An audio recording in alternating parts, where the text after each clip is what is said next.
Le Saint-Esprit nous avertit. Aujourd'hui, si vous entendez sa voix, n'endurcissez pas vos cœurs, car celui qui entre dans le repos de Dieu se repose de ses œuvres comme Dieu s'est reposé des siennes. Empressons-nous donc d'entrer dans ce repos, afin que personne ne tombe en donnant le même exemple de désobéissance. Hébreux 4, 7, 10, 11. Seuls seront rachetés et sauvés ceux dont la Bible dit c'est ici la persévérance des saints qui gardent les commandements de Dieu et la foi de Jésus. Apocalypse 14, 10.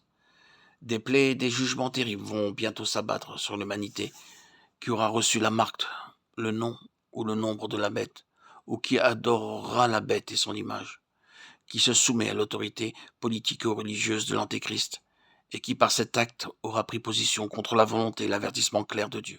Apocalypse 13, 16, 18. Ce message de l'heure du jugement peut susciter la peur chez certains, mais c'est en réalité un message de salut, un message venant d'un Dieu d'amour. Ne voulant pas qu'aucun périsse, mais voulant que tous arrivent à la repentance. 2 Pierre 3, 9. Tout individu sincère fera cette expérience. La crainte de l'Éternel est le commencement de la science. Proverbe 1, 7. Luc 12, 45. Exode 20, 20. La peur est générée seulement par le péché. Genèse 3, 10, 11. Cependant, après que nous aurons accepté le pardon par l'amour de Dieu, en Jésus-Christ, nous ferons cette expérience que la crainte n'est pas dans l'amour.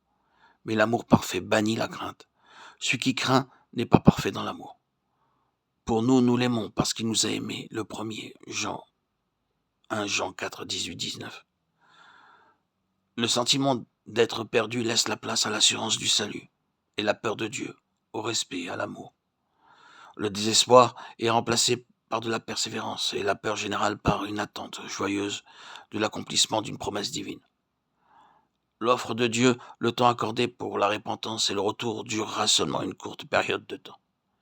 Utilisez ce temps pour examiner sérieusement votre propre condition et changer de direction car le temps de grâce va bientôt prendre fin avant le retour de Christ.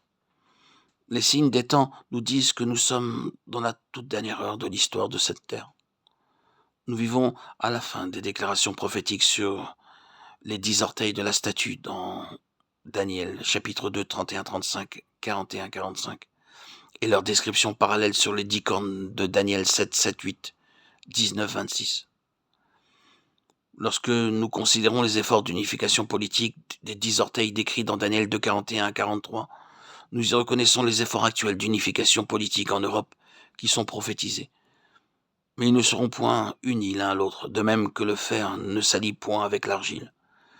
La seconde venue de Christ, la pierre destructrice qui se détache du ciel, surprendra tout le peuple, d'après 2 Pierre 3, 10.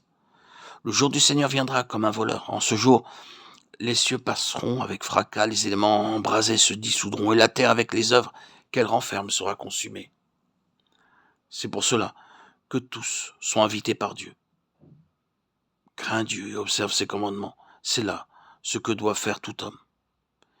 Ecclésiaste 12, 13, 14. 2 Pierre 3, 11, 15. Ésaïe 55, 6, 9. Michée 3, 17, 20.